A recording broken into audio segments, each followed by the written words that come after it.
지난주에 우리는 예수님의 보내심을 받은 제자들이 각 마을에 두루 다니면서 복음을 전했던 모습, 그것을 살펴보았습니다. 이것은 예수님의 사역에서 아주 중요한 전환점이라고 할 수가 있습니다.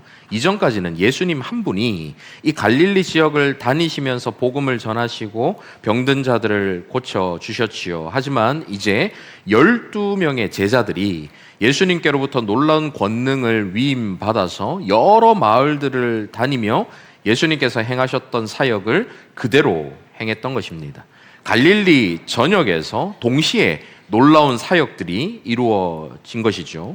그러니 갈릴리 전역이 떠들썩하지 않았겠습니까? 어느 마을에서 귀신 들린 자가 온전해졌더라 라는 소문이 막 들리는데, 그 소문이 퍼지는 가운데 또 다른 마을에서는 중풍병자가 일어났더라 라는 이런 소문들이 곳곳에서 막 동시다발적으로 일어나는 것입니다. 그리고 어디서나 하나님 나라에 대한 복음이 선포되었지요. 그리고 이 모든 일들이 예수님의 이름으로 행해지니까 사람들은 제자들의 사역을 통해서 나사렛 예수님이 그들과 함께 계신다라고 느꼈을 것입니다. 비록 예수님께서 물리적으로 그 자리에 계시진 않았지만 예수님의 권능을 힘입은 이 제자들을 통해서 그분의 이름이 선포되고 그분의 권능이 나타나고 그분의 임재가 경험되었던 것이지요. 이러한 일들은 오늘을 살아가고 있는 저와 여러분을 통해서도 일어나야만 하는 것입니다. 저와 여러분의 삶 속에서 예수 그리스도께서 살아계심이 드러나고 하나님 나라의 복음이 구체적으로 전해져서 마치 그분이 지금 우리 가운데에, 이 자리 가운데에 오셔서 일하고 계신 것처럼 되어야 한다라는 것이죠. 그것이 먼저 부름받고 은혜 받아서 보내심을 받은 자들이라는 정체성을 가진 저와 여러분의 사명인 것입니다. 제자들이 갔지만 그 제자들을 통해 예수 그리스도를 만난 것과 같은 그런 경험을 했던 것처럼 저와 여러분의 인생이 예수 그리스도를 드러내는 인생, 그러기 위해서는 저와 여러분의 삶 속에서 먼저 예수 그리스도의 살아계심이 드러나야 되겠죠. 우리가 먼저 경험을 해야 되겠죠. 그런 경험을 통해서 저 사람은 예수 그리스도와 함께하는 사람이구나, 저 사람을 보니까 예수 그리스도께서 지금 이곳에 와 계시는구나 라는 것이 느껴지도록 만드는 것이 저와 여러분의 사명이다라는 것입니다. 제자들의 사역을 통해서 이 예수님에 대한 소문이 온 지역으로 더욱 널리 퍼지게 되었는데요. 마침내 갈릴리 지역의 최고 권력자로 불리는 이 헤롯 안디바라는 분봉왕에게까지 들리게 되었습니다. 소문을 들은 헤롯은 이 사람이 누군가 하면서 그를 보고자 하는 마음을 가졌죠. 하지만 그 마음은 인생의 궁극적인 해답을 가져다주는 이 메시아에 대한 갈망이 아니었습니다. 그저 호기심에 지나지 않았죠. 그래서 이후에 그는 사람들에게 끌려온 예수라는 청년은 만났지만 메시아는 만나지를 못했습니다. 오늘은 이 헤롯이라는 인물을 좀 자세하게 살펴보고자 합니다. 먼저 오늘 본문 7절 한번 보십시오.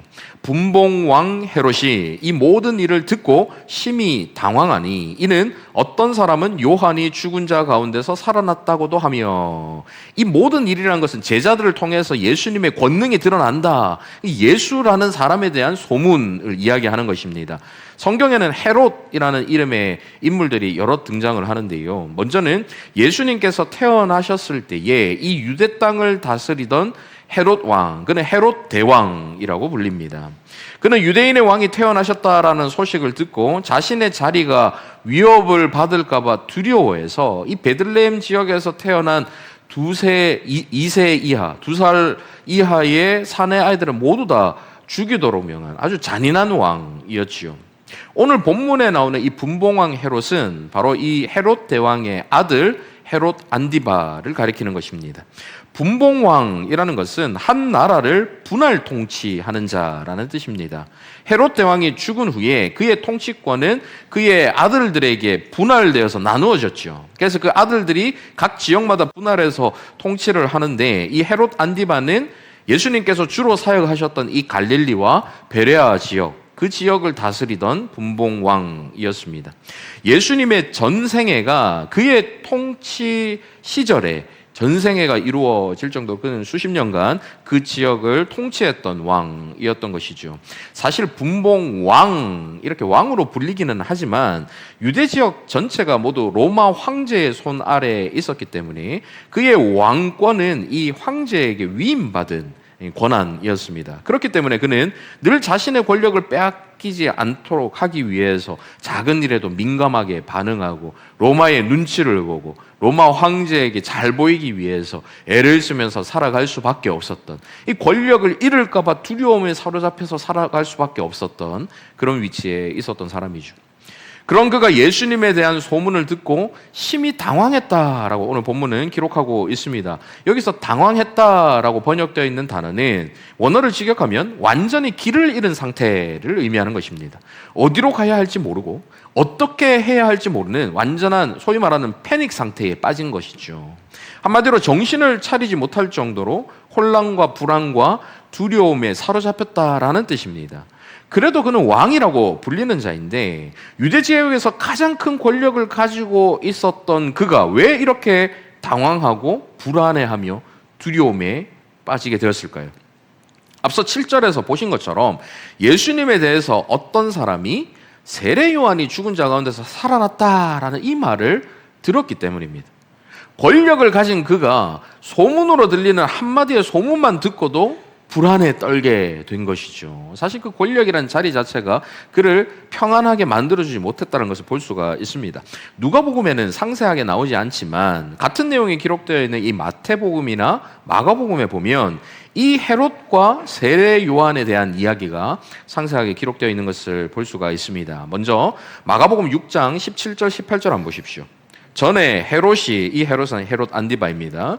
자기가 동생 빌립의 아내 헤로디아에게 장가든 고로 이 여자를 위하여 사람을 보내어 요한을 잡아 옥에 가두었으니 이는 옥에 가둔 이유는 요한이 헤롯에게 말하되 동생의 아내를 취한 것이 옳지 않다 하였음이라. 헤로디아라는 여인은 헤롯 대왕의 아들 헤롯 빌립이라는 헤롯 빌립과이라는 사람과 결혼해서 살로메라는 딸까지 있을 정도로 결혼해서 살았던 사람이에요. 그런데 그녀는 이 헤롯 빌립을 버리고 전 남편의 형인 이 헤롯 안디바와 다시 결혼을 하게 된 것입니다. 이것은 근친상간을 금하는 레위기 율법을 어기는 행위였죠. 이 결혼은 아름다운 사랑에 의해서 이루어진 것이 아니라 더 큰 권력을 탐하는 헤로디아, 그리고 그녀의 아름다움에 이끌린 이 헤롯 안디바의 정욕의 결합이었습니다. 마치 막장 드라마처럼 배신, 음모, 탐욕이 뒤섞여 있는 그런 추악한 관계였던 것이죠. 이러한 사실에 대해서 세례 요한이 그것은 죄다라고 지적을 한 것입니다. 광야에서 낙타털옷을 입고 메뚜기와 석청을 먹으면서 회개하라 외쳤던 세례 요한, 그는 종교 지도자들이나 권력이 있는 자들이나 가리지 않았습니다. 누구에게든 회개를 담대하게 선포했던 하나님의 선지자였던 것이죠.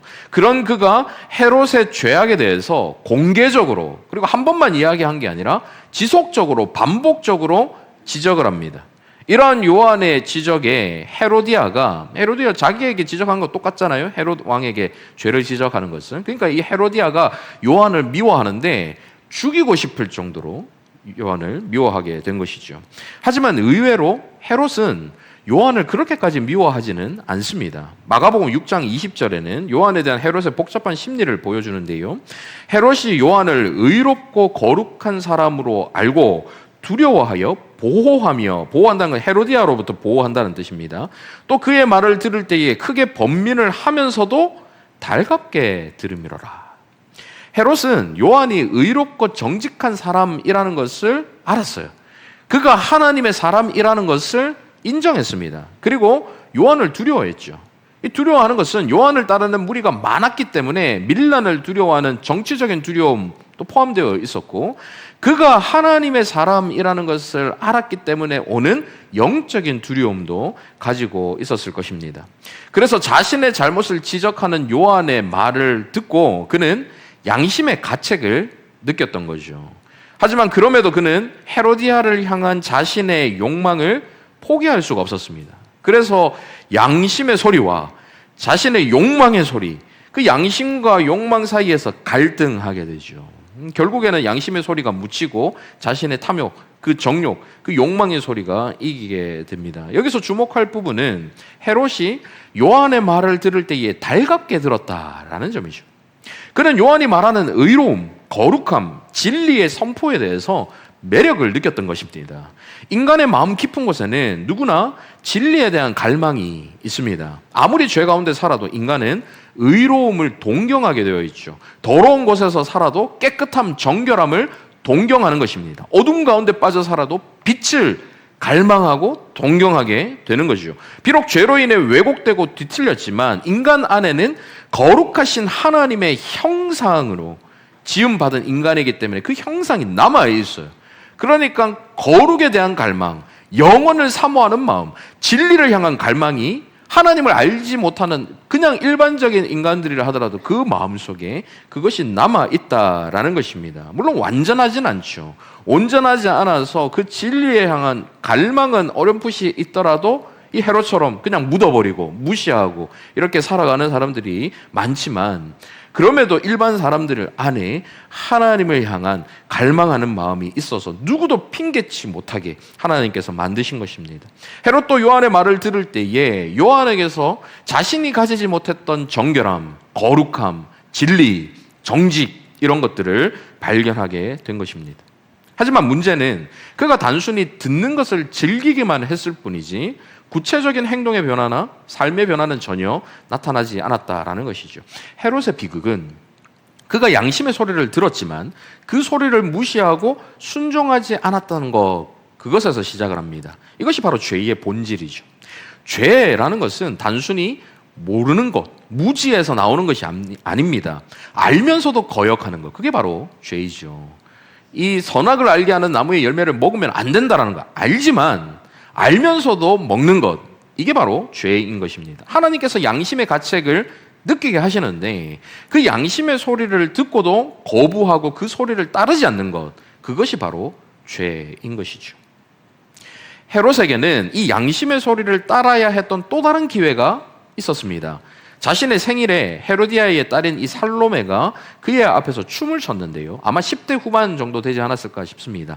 헤롯뿐만 아니라 그 자리에 앉아있던 많은 사람들을 기쁘게 하는 춤을 췄다. 아마도 굉장히 관능적인 이런 춤을 췄겠죠. 그 당시 유대 문화에서 이 귀족 여성, 살로메는 그래도 헤롯 왕의 딸이잖아요. 그러니까 귀족 여성이 성인 남성들 앞에서 이런 춤을 추는 거 굉장히 문란하게 보고 좀 금지시하는 그런 일반적이지 않은 일입니다. 매우 부적절한 일이었기 때문에 헤롯이 이 상황에서 막 춤을 추게 하고 그것을 즐겼다 하는 것은 그의 도덕적인 이 문란함, 타락을 여실히 보여주는 것이죠. 헤롯은 흥에 겨워서 사람들 앞에서 약속을 합니다. 네가 가지고 있는 어떤 소원이든 내가 들어주겠다 하면서 살로메에게 소원을 빌라고 이야기하죠. 그러니까 살로메가 바로 그녀의 어머니 헤로디아에게 가가지고 어떤 소원을 빌까요? 물어보면 헤로디아가 기다렸다는 듯이 세례 요한의 목을 달라고 이야기해라. 여러분 너무 끔찍하지 않습니까? 10대 후반의 이 딸과 그 딸이 소원을 빌러 엄마한테 갔는데 엄마가 목을 달라고, 세례 요한의 목을 쟁반에 담아달라고.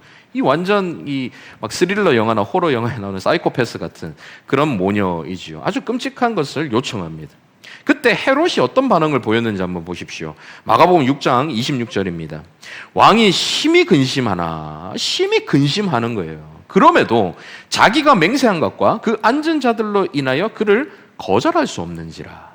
여기서 심히 근심하다라는 것은 극도로 괴로워했다라는 것입니다. 그는 요한을 죽이고 싶은 마음이 없었어요. 요한이 의로운 사람이라는 걸 알았고 왠지 저 사람은 죽이면 안 될 것 같다. 저 사람을 죽이면 나에게 어떤 피해도 올 것 같고 그를 죽을 만한 사람은 아니다라는 걸 스스로 알았어요. 그게 양심이 그를 괴롭혔지만 자기가 맹세한 것과 그 앉은 자들로 인하여 곧 자신의 체면 때문에 그 사람들의 시선 때문에 그 양심의 소리를 무시하게 되는 거죠. 무엇이 올바른 일인가 하는 것을 판단하기보다는 사람들 앞에서 자기가 어떤 사람으로 보이는가 하는 것이 더 중요했던 것입니다. 왜냐하면 사람들의 평가가 자신의 자리를 지키게 해주는 힘이다라고 생각을 했기 때문이죠. 이후에 헤롯과 똑같은 모습을 예수님을 향한 빌라도의 판정에서도 볼 수가 있습니다. 빌라도 역시 예수님에게서 죄를 찾지 못했죠. 그분이 의롭고 진실하신 분이시다라는 것을 그는 직감적으로 알았습니다.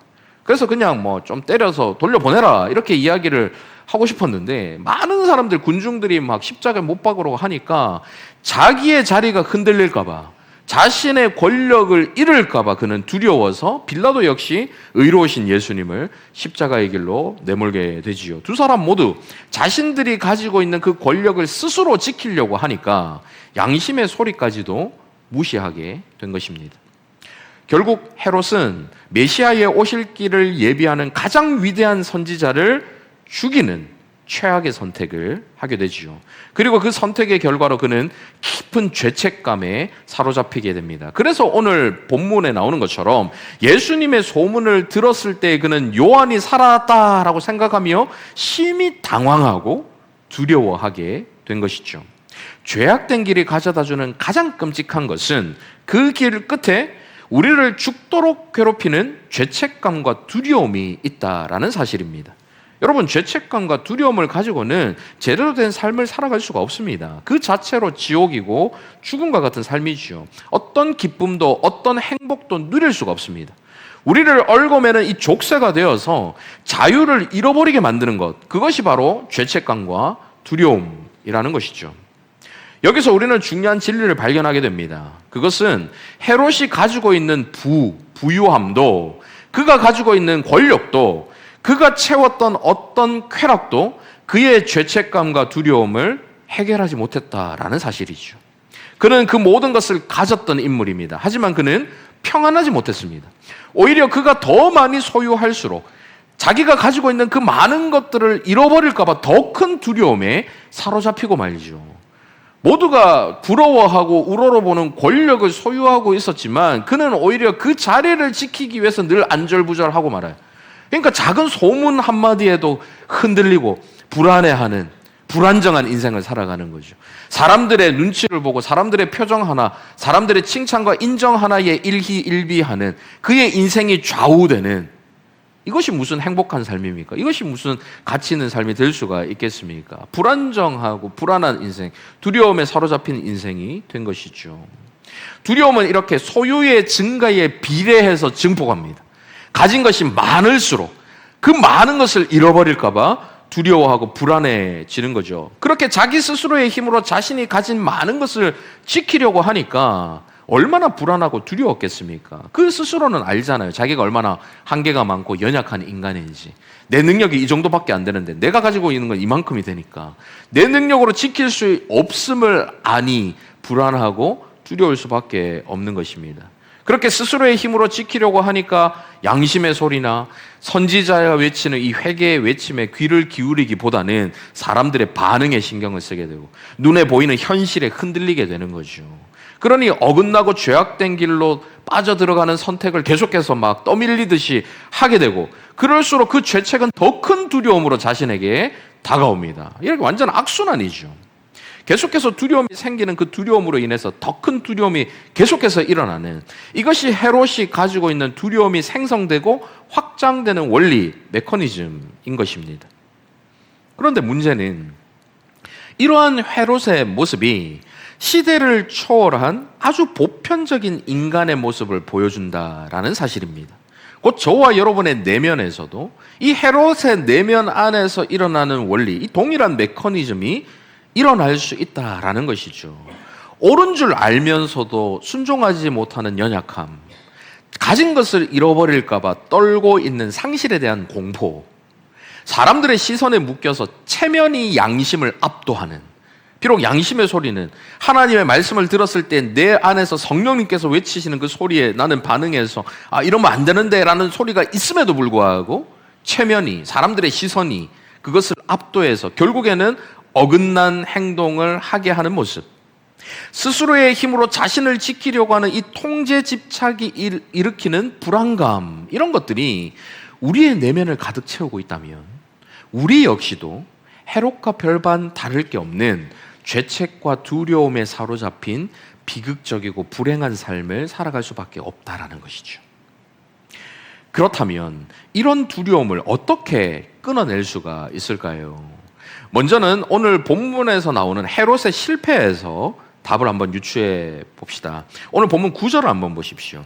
헤롯이 이르되 요한은 내가 목을 베었거늘 이제 이런 일이 들리니 이 사람이 누군가 하면 그를 보고자 하더라. 그는 스스로 요한의 목을 자신이 베었다라고 말합니다. 사실 그가 스스로 칼을 들어서 요한의 목을 직접 벤 건 아니잖아요. 그런데 요한의 목을 베고 요한을 죽인 것이 자기 책임이라고 스스로 자책과 후회를 가지고 있었다라는 거죠. 마치 자기가 벤 것처럼 이야기하는 것을 통해서 요한의 죽음에 대해 후회와 자책 가운데 있었다는 것을 드러냅니다. 하지만 이런 후회와 자책은 두려움을 사라지게 할 수가 없습니다. 그는 후회하고 자책했지만 그것이 자신을 두려움에서부터 구원해내지 못했어요. 하나님께로 돌이키는 회개가 진정한 두려움을 끊어낼 수 있는 유일한 길인 것입니다. 후회와 회개는 근본적으로 다른 것이죠.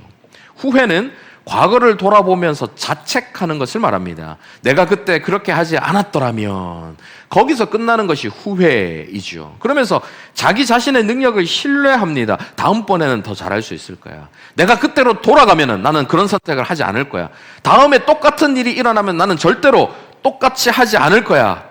여전히 자기 의에 의존하는 것이 후회입니다. 결과적으로 자신이 스스로를 고칠 수 있다라고 믿는 교만에서 벗어날 수가 없죠. 그런데 현실은 어떤가요, 여러분?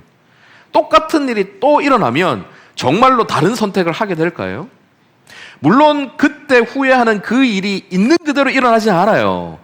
만약에 똑같은 상황과 똑같은 일이 일어나면 그때를 기억해서 다른 행동을 할 수 있을지 모르지만 우리의 현실은 똑같은 상황, 똑같은 것이 똑같이 이루어지진 않지만 비슷한 일이 또 일어난다는 거예요. 비슷한 일이 또 일어나면 그때 가서는 비록 그 전에 이런 후회할 일을 했음에도 불구하고 또 비슷한 선택을 하게 되는 것. 그게 연약한 우리의 모습이라는 거예요. 여러분 그런 경험 없으십니까? 저는 그런 경험들이 있거든요. 다시는 그러지 말아야지 생각해놓고는 그 상황은 일어나지 않고 비슷한 상황이 생겼을 때 똑같은 행동을 하지만 비슷한 행동을 해서 똑같이 후회하는 거예요. 그러면서 또 집에 가가지고 이불킥하고 막 그렇게 되는 거죠. 이게 연약한 우리의 한계라는 것입니다. 그래서 내가 만약에 그때로 다시 돌아가면 나는 그런 선택을 안 할 거야 생각을 해도 그때로 다시 돌아가면 똑같은 선택을 하게 되는 것이 인간이다라는 것입니다. 이러한 후회는 죄 자체보다도 죄의 결과를 슬퍼하는 거예요. 죄에 대해서 싫어하는 게 아니라 죄가 가져다주는 결과만 싫어하는 겁니다. 누군가에게 들켰기 때문에 일어나는 부끄러움, 이 부끄러움을 싫어하는 거예요. 벌을 받기 때문에 일어나는 벌을 싫어하는 그 마음, 벌 자체에 대해서 슬퍼하는 것이죠. 이런 사람들이 어떤 생각을 가지게 됩니까? 다음에는 들키지 않으면 돼. 어떻게든 벌을 피해가면 되는 거야. 이런 생각만 하기 때문에 감정적인 반응은 일어날지 모르지만 행동의 변화로 이어지지를 않는 것입니다. 이게 바로 후회이죠. 하지만 회개는 하나님께로 돌이키는 것입니다.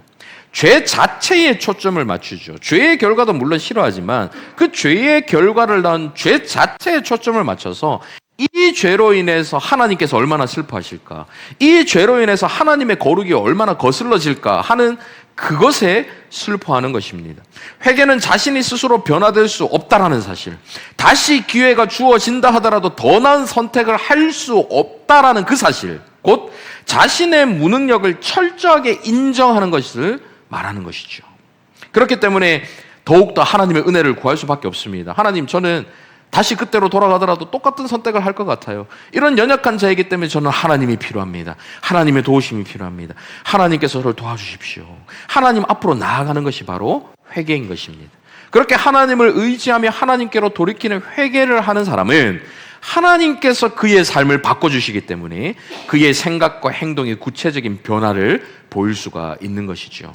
결국 회개에 합당한 열매를 맺을 수 있게 되는 것입니다.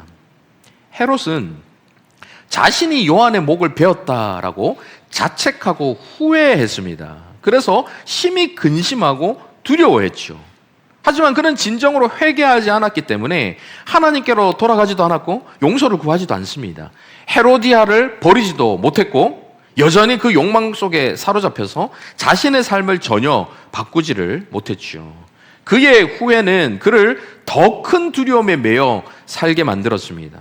고린도후서 7장 10절에 보면 이 차이를 명확하게 설명하는데요. 같이 한번 읽어보실까요? 시작. 하나님의 뜻대로 하는 근심은 후회할 것이 없는 구원에 이르게 하는 회개를 이루는 것이요 세상 근심은 사망을 이루는 것이니라. 헤롯은 회개를 부르는 하나님의 뜻대로 하는 근심이 아니라 후회로 그치고 마는 세상 근심을 가졌죠. 그래서 그의 근심은 사망을 이루었습니다. 내가 잘못했는데? 그랬으면 안 됐는데? 그 자리에서 멈춰 섰으면 그 상황에서 그것을 계속해서 묵상하면서 다시 잘못된 길로 가지 말아야지 하고 돌아서서 올바른 길로 가야 되는데 멈춰 서는 것만 하는 거예요. 그리고는 잘못인데 하면서 계속 가던 길을, 잘못된 길을 그냥 가는 겁니다. 헤롯의 후회의 길이 바로 그것이죠. 회개는 그 자리에 멈춰 섰으면 잘못된 것을 깨닫고 올바른 길로 다시 돌아서 걸어가는 것. 이게 바로 회개인 것입니다. 계속해서 앞서 보셨던 본문 9절을 이어서 보시면 그렇게 후회와 자책 속에 있던 헤롯이 예수님이 누군가 하며 보고자 했습니다. 그 이유는 정말 자신이 죽인 요한이 살아 돌아온 것인가를 확인하고 싶었던 거죠. 사실 이 사람이 누군가 하는 이런 존재론적인 본질적인 질문은 누가복음 전체를 관통하는 핵심 질문입니다. 예수님께서 죄를 사하시자 사람들이 물었지요. 누가복음 7장 49절 함께 앉아있는 자들이 속으로 말하되 이가 누구이기에 이 사람이 누군가 질문합니다. 죄도 사하는가 하더라. 예수님께서 바람과 바다를 잔잔하게 하시자 제자들이 물었습니다. 8장 25절 제자들에게 이르시되 너희 믿음이 어디 있느냐 하시니 그들이 두려워하고 놀랍게 여겨 서로 말하되 그가 누구이기에 이 사람이 누군가 똑같은 질문을 하는 거죠. 바람과 물을 명함에 순종하는가 하더라. 헤롯도 지금 사람들처럼 제자들처럼 똑같은 질문을 던집니다. 이 사람이 누군가. 그런데 그의 질문의 동기는 진리를 향한 갈망이나 예수님께서 어떤 분이신가 하는 진지한 고민에서 나오는 질문이 아니었습니다. 그러니 그는 똑같은 질문을 던져도 끝내 제대로 된 답을 찾지를 못한 것이죠. 나중에 헤롯은 이 예수님을 만나게 되는데요. 누가복음 23장 8절 한번 보십시오. 헤롯이 예수를 보고 매우 기뻐하니 이는 그의 소문을 들었으므로 보고자 한 지 오래였고 오늘 본문 이때부터 지금 보고자 했으니까 오랫동안 그는 예수님에 대해서 궁금해했고 보고 싶어 했었죠. 또한 무엇이나 이적 행하심을 볼까 바랐던 용고로라. 헤롯은 예수님에 대해서 궁금해했고 보고 싶어 했지만 그것은 그가 회개하기 위함도 아니고 그분 앞에 엎드리기 위함도 아니었습니다. 자신의 모든 두려움에서 구원을 받기 위함도 아니었죠. 그는 단지 이적을 구경하며 호기심을 충족시키고 싶었고 자신이 죽인 그 요한이 정말 부활한 게 맞나 살아난 게 맞나 확인하고 싶었죠. 그 예수님을 만나니까 얼굴이 달라요. 자기가 죽인 요한이 부활한 게 아니거든요. 그러니까 매우 기뻐하는 겁니다. 그가 예수님을 제대로 알고자 했고 또 제대로 알게 되었다면 그분 앞에 엎드렸겠죠. 만왕의 왕이신 주님을 바라보면서 하나님이신 주님을 바라보면서 그 앞에 엎드렸을 것입니다. 그분 앞에 엎드릴 때 자신의 권력을 자기 스스로의 힘으로 지킬 필요가 없다라는 사실을 깨닫고 자유할 수 있게 되었을 것입니다. 여러분, 모든 두려움으로부터 진정한 자유를 누릴 수 있는 것은 내가 그것을 지켜야 되는 것이 아니야. 내 위에 하나님이 계셔서 주님이 계셔서 이것을 지켜주시는 분이 또 다른 누군가가 계셔. 나의 능력을 초월하는 우리 주님이 이것을 지켜주실 거야 하는 믿음이 있을 때 우리는 진짜 자유할 수 있거든요. 근데 한계만은 연약한 자신의 힘으로 그걸 지키려고 하니까 계속 쓸데없는 짓을 하는 거예요. 지켜야 되니까. 그 자리에 연연하게 되고 사람들의 소리에 일희일비하게 되고 현실을 바라보면서 절망하고 낙담하고 두려움과 불안 속에 사로잡힐 수밖에 없죠. 그런데 그 모든 것을 주관하시는 주님께 내려놓고 맡길 수 있는 사람은 주님께서 이 자리를 지켜주실 거야. 주님께서 나를 이 자리에 세워주셨으니 이곳에서 주님께서 명하시는 주님의 뜻만 이루면 돼. 자기에게 맡겨진 그 일만 하면 되기 때문에 오히려 훌륭한 통치자로 사람들의 칭송을 받게 되었을 것입니다. 진정한 자유인 것이죠. 그런데 이 헤롯은 자기 스스로의 힘으로 권력에 대한 집착이 자기 스스로 그 집착을 가지고 이겨내야 된다는 생각 때문에 자신이 하나님이 된 자신이 주님이 되어야 한다는 생각 때문에 자신의 인생을 통제하는 욕망으로 주님을 제대로 바라보지 못했습니다. 결국 그는 영원한 두려움의 자리에서 헤어나오지 못하게 된 것이죠. 그의 마지막이 기록되어 있는 마지막 순간까지, 죽음까지는 기록되어 있지 않지만 이 마지막 부분에 보면 누가복음 23장 9절 이어서 보십시오. 여러 말로 물으나 아무 말도 대답하지 아니하시니 어긋난 동기로 던지는 헤롯의 질문들에 예수님은 아무 말도 대답하지 않으셨습니다. 이 마태복음 7장에 보면 거룩한 것을 개에게 이 진주를 돼지 앞에 던지지 말라 예수님 말씀하셨는데, 그 말씀처럼 진주의 가치를 알지 못하는 헤롯에게 예수님은 진주를 던져주지 않으세요. 그의 질문에 답을 하지 않으십니다. 예수님의 침묵은 헤롯에 대한 심판과도 같은 것이죠. 그래서 헤롯은 자신이 무시당하는 느낌을 받겠죠. 자신의 권위가 도전받았다고 생각해서 화가 났습니다. 그러니 어떻게 행동합니까? 11절 보십시오. 헤롯이 그 군인들과 함께 예수를 업신여기며 희롱하고 막 조롱하고 모욕합니다. 빛난 옷을 입혀서, 그리고 어떻게 합니까? 빌라도에게 돌려보내요. 왜 그럴까요? 자신이 이 사람을 어떻게 처리해라, 왕의 자리에서 얼마든지 지시할 수 있음에도 두려움에 사로잡힙니다.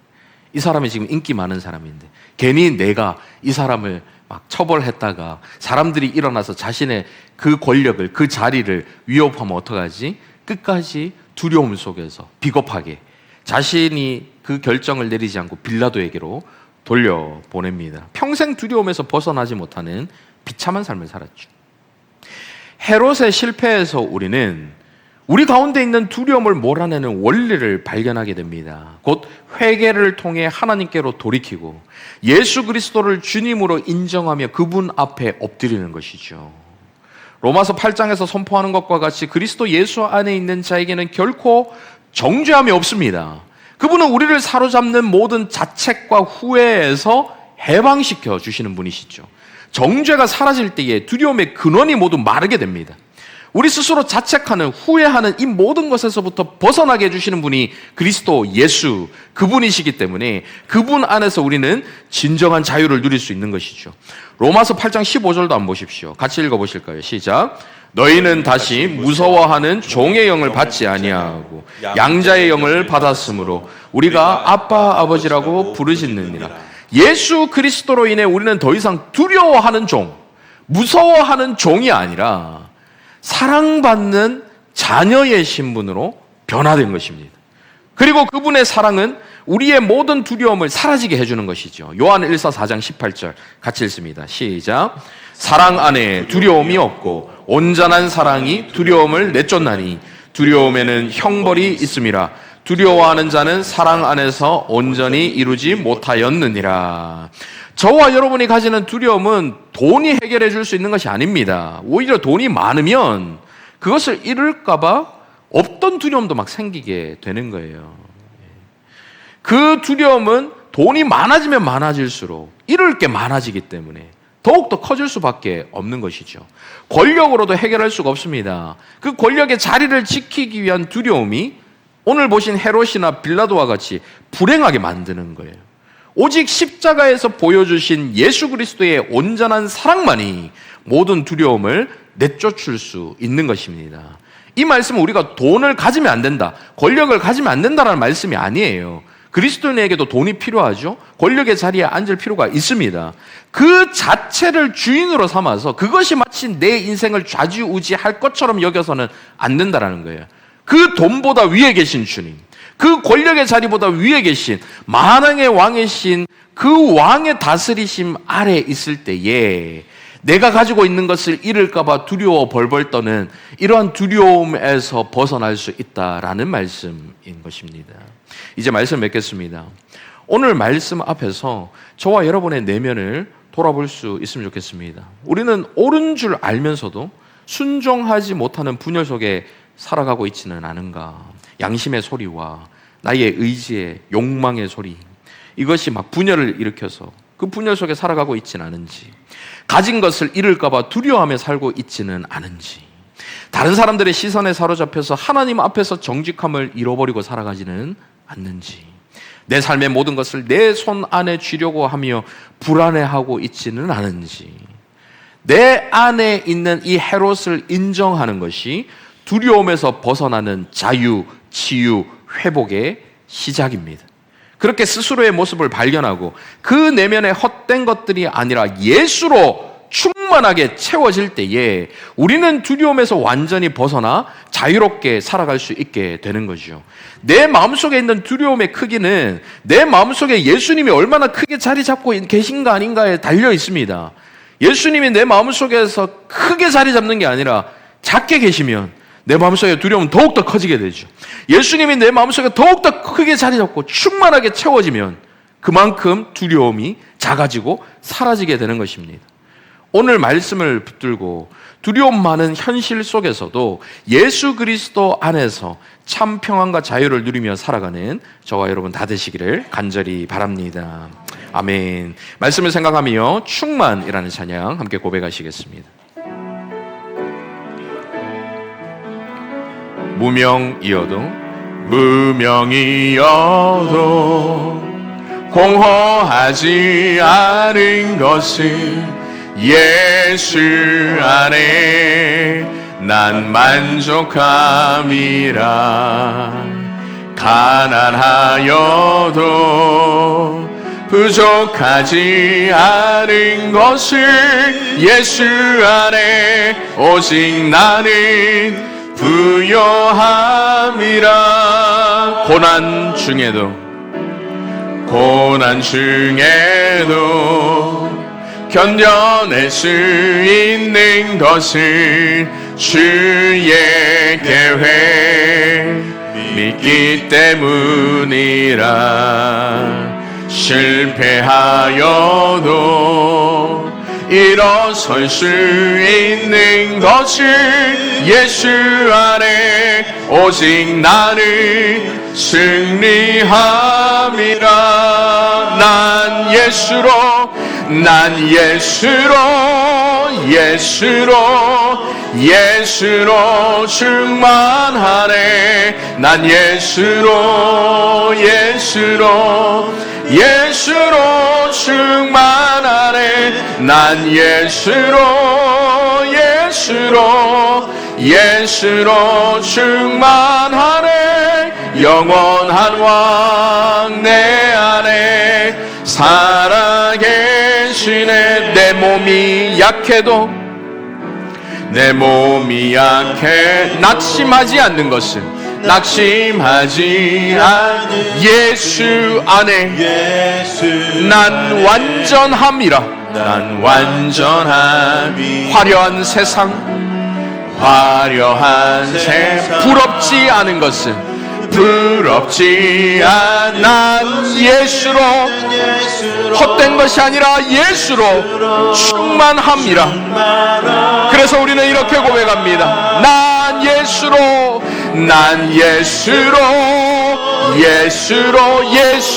충만하네. 세상 모든 것들도 부럽지 않네. 난 예수로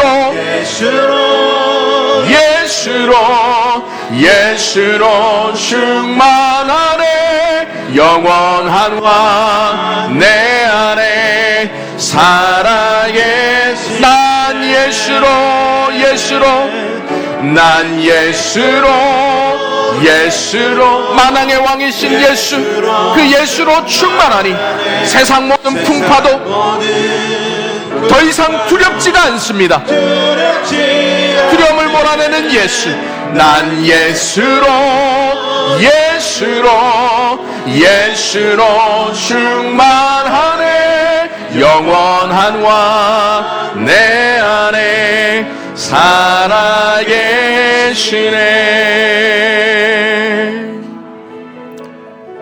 여러분, 이 시간 말씀을 생각하며 함께 기도했으면 좋겠는데요. 지금 여러분을 두렵게 만드는 것은 무엇입니까? 원하는 것을 가지지 못해 두려우십니까? 가진 것을 잃어버릴까봐 두려우십니까? 여러분의 뜻대로 흘러가지 않는 인생이라 여러분 두려움에 사로잡혀 계십니까? 그 어떤 두려움이라 할지라도 이 땅에서 그 두려움을 버리게 만드는 것은 존재하지 않습니다. 오직 예수 그리스도 안에서만 우리는 두려움을 없앨 수가 있는 것이죠. 그분이 내 삶을 다스리고 계시고, 그분이 내 삶을 주관하고 계시고, 그분이 여전히 나를 사랑하셔서 나를 선한 길로 이끌어 주실 거야 하는 그 믿음이 우리가 세상에서 있는 두려움을 극복하고 참 자유를 누리며 살아갈 수 있도록 해주는 것입니다.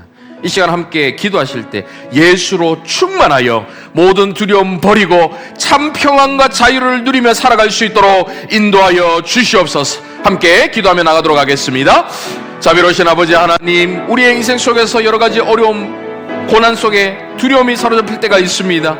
내가 가지고 있는 것을 잃어버릴까봐, 더 많은 것을 가지지 못할까봐 두려움에 사로잡힙니다. 때로는 양심의 소리를 거스르고 우리를 자책하고 후회 속에 사로잡혀 더 큰 두려움이 우리를 사로잡을 때가 있습니다. 주님, 그 모든 두려움을 극복할 수 있게 하고 사라지게 하는 것은 그리스도 안에서 누리는 하나님의 사랑으로만 가득한 줄 믿습니다. 주님, 말씀을 통하여 임하신 주님의 그 사랑을 깨닫게 하시고 예수 그리스도로 충만하게 채워져 모든 두려움 극복하고 참 평안과 자유와 기쁨 가운데 살아가는 우리의 인생이 될 수 있도록 인도하여 주시옵소서. 삶에서 오는 여러 두려움은 우리를 얽어매는, 우리를 괴롭히는 너무나도 어려운 일들입니다. 하나님, 그 모든 두려움에서 이겨내어 우리는 참 평안을 누릴 수 있고 참 기쁨과 행복을 누릴 수 있사오니 주님 안에서 주님께서 주시는 이 평강이 우리의 마음을 사로잡을 수 있도록 주여 인도하여 주시옵소서. 사랑하는 아버지 하나님, 늘 계획대로 안 되고 변화많은 불안정한 현실은 우리를 두렵게 만듭니다. 주님께 온전히 맡기지 못하는 우리는 가진 것을 잃을까봐, 가질 수 있는 것을 놓칠까봐 두렵습니다. 주님의 온전한 사랑이 모든 두려움을 사라지게 한다라는 믿음 가지고 오직 주님만을 붙들며 살아가는 저희 모두가 되게 하여 주시옵소서. 우리를 다스리시는 만왕의 왕 예수 그리스도의 이름으로 기도하옵나이다. 아멘.